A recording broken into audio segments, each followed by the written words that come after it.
lami daw ang putahe. Pero sa karon, ako, kaon sa ako kay gutom na.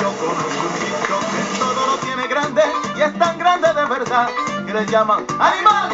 Tiene orejas grandes, tiene ojos grandes, tiene su cuerpo grande, tiene su cosa grande. Wala sa bukid, day. Kaon og daghan, ha? Agwe, wag mo karon bang yung gamit. Ay, salam ka kakaw.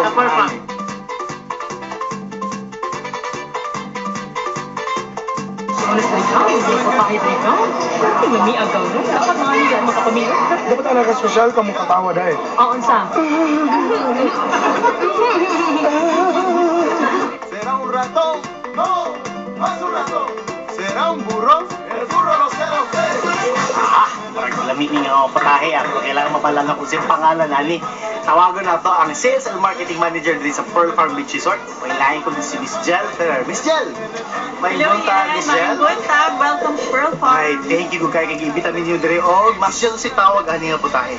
Kani ang among house specialty, chicken binakol. Chicken binakol. Para mahatag ang secret sa among Okay, chicken binakol. perfect na siya. Atong tawagon ng among chef, Chef Judy. Chef Judy! Chef Judy! May buntag siya mo, Chef Judy. Chef, kung sabi tawag kayo sa ibabaw ni Chef, yung kaning tabon. Pastry pop.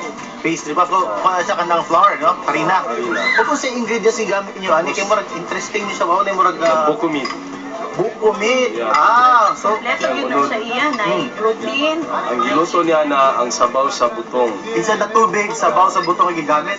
So it's like hitting two birds with one stone. Nakakanay putahe nga chicken binakol, lapit kay butong, no? Libre pa kayo. Dilawan na to, kaya dapat madilawan niya siya. Uy, siya medyo tamis-tamis siya, di ba? Oo. Magdungag og flavor ang ato coconut nako. Ma-feel gyud ako nga nata sa island. Kaning isa nato ka recipe is our sweet potato crusted prawns. Ah, okay, Chef Judy, unsa may nakakuha na ni naka-unique ani niya? Kayo na kini dili kay harina lang atong gigamit. Gamitan pa ginatog mga gulay sama sa sweet potato. Ah, okay. So sa tipura di ba ginagamit nila? Marina lang man. Yes. Marina. So, Kanyang may siya- local version nato sa Ay, tempura. perfect kayo. Pang island yun na siya. Feeling na ako sa lunch lang Kayo. Lamig yung kaya siya.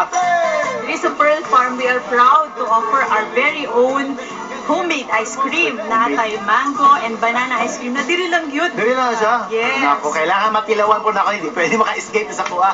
Chef Judy. Dahil among fresh nga mango. Homemade mango yan. Kumay mango niya. Yeah, homemade mango. Naku, diri sa samal, yung mangga, di ba? Yeah, dili na po nagibuhat na mo. Hindi, lami ang mangga diri sa samal. Gusto na ako matulog ka. Busog na ako. So something cool para sa kanang init kayo na panahon, di ba? Especially kay summer karon, di ba? And speaking of summer, Miss Jel, unsay mga activities niyo, unsay makita sa mga bisita niyo diri sa Pearl Farm Beach Resort karong summer? Karong summer, daghan may mga activities for our guests. Every week, we have our theme nights na atay Mindanao night. It's a cultural night every Tuesday. And then for Fridays, we have pirate nights. Pirate nights. Oo. And then pagka Saturday, na would be entertainment live acoustic night at the Parola Bar. Ay, And then this coming April 12, Uy, akin yan, na. our much awaited beach party. Party. We have Isla Fuego. We Uy. will set the island on fire. Na magkalayo ta sa kalingaw diri. Unsa may Yes. makita nato sa inyo ang We party? will have fire dancers, drum beaters, and then naatay reggae band, and of course we have a mini fashion show. Oy. Kabalo ko gusto gyud nimo ato. Unsa may iyan. na makita ito mga swimmer nga bago? Yes. Ay, We have Pindo ka magrampa? mas sexy sa ako. Okay, ang perfect kayo. Og hantod sa sunod na luwag niyan. Ako, kaon ta kay summer na. Un elefante se balanceaba sobre la tela de una araña.